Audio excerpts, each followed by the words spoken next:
Alright, in this screencast I'm going to be going over how to add content to an existing page.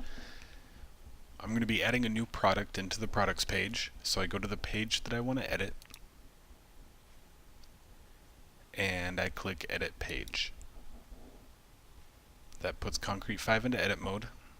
I'm going to click Add to Main because I want to add it to the main section, and I'm going to click Add Block. Now the type of content I'm going to be adding in this case is going to be an expander because I want the products to look like the rest of the products on the page. And I'm going to type out a title for it. And I like the plus minus, and we're going to make it default closed like the rest. And then you put your content in and click the add button. And as you can see, it's added it in here. And I'm done with my changes, so I click Exit Edit Mode. And I'm going to leave a comment here saying that I added the product and hit Publish My Edits. And as you can see, it's already live right there, the stuff that I just put in. Now let's say that I want to reorder some of the stuff. I don't like the order that it's in. Maybe the plant integration is a little bit more important than the pulp and paper products, so I want to move it to the top. I'm going to go back into Edit Page,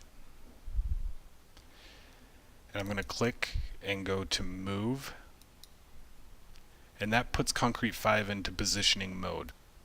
In this case, I want to move it up to the top. Let's say food industry, I want next. And then after you have it moved, you hit Save Positioning, and Concrete 5 is going to remember the positioning that those blocks are in. And I'm done. I'm going to add a comment and publish my edits.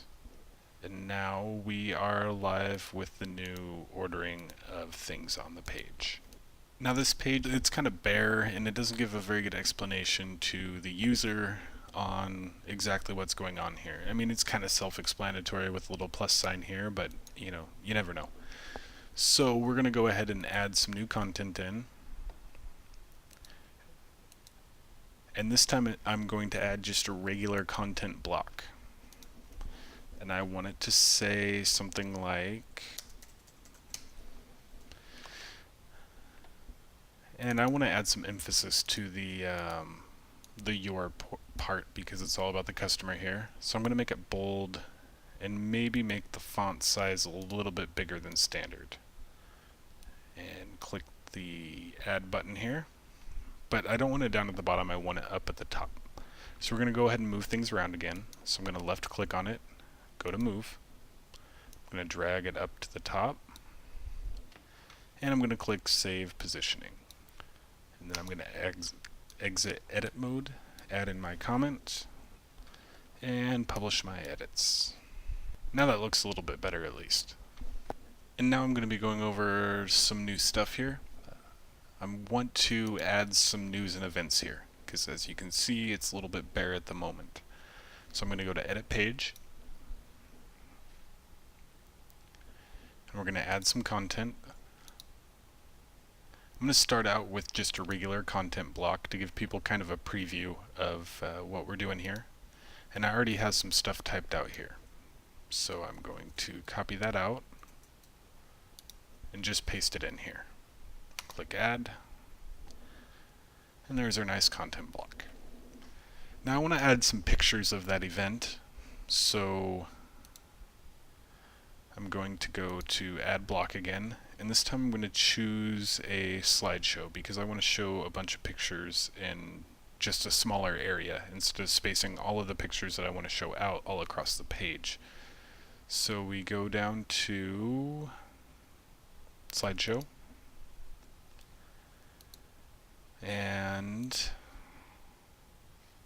add an image.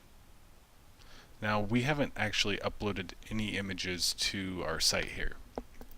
And you can either choose file to add one file at a time, but I've got a few files that I want, so I click the upload multiple and add files.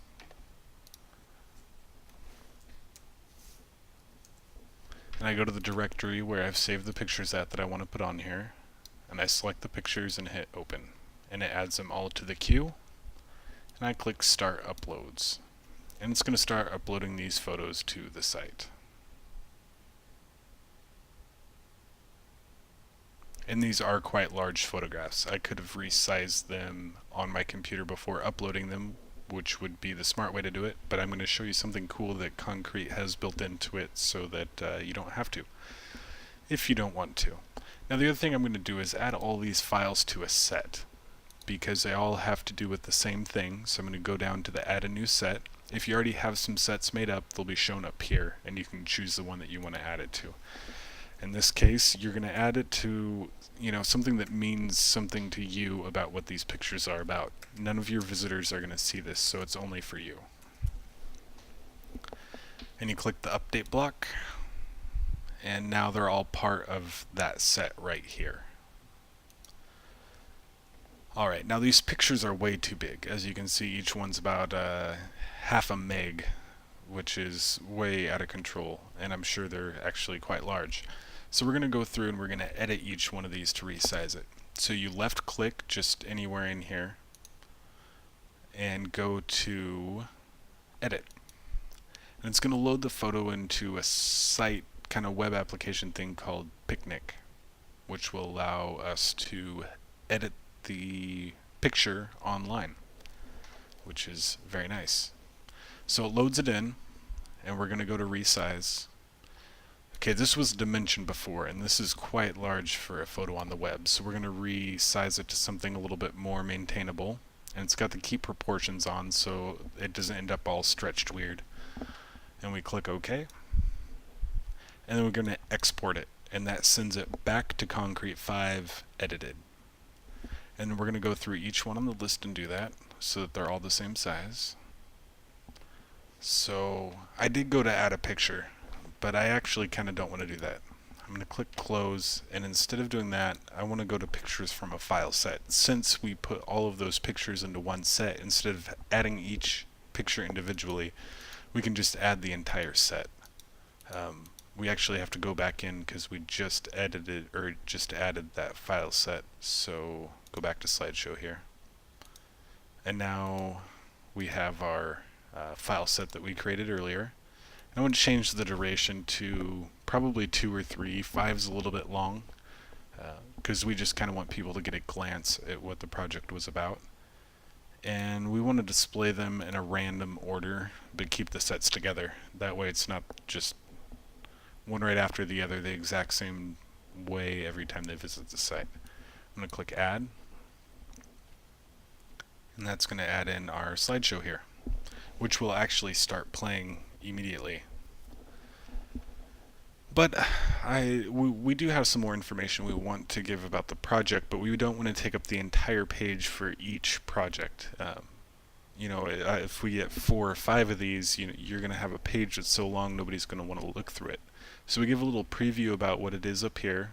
We give some pictures of the project here, and then I want to add some more information. So for that, I'm going to use the expander. And back here in Word, got my title here, and I want it to be the plus minus. We want it to default to closed, and the extra content that we want to make available. And we're going to click Add. And that adds in that block down here. Now I kind of want this up top with the rest of the text so that it doesn't get mixed in with maybe another event or something we're going to put down here. So I'm going to go to Move and just drag it up and save positioning. And I'm pretty much done. So I click Exit Edit Mode. We're going to put added event and publish edits. And now when the user visits the news and events page, they'll get a little slideshow here, and they can read this, and if they want some more information about the project, they can click there and get some more information. That concludes this editing screencast. I'll go over some ad page stuff and some dashboard stuff in later screencasts.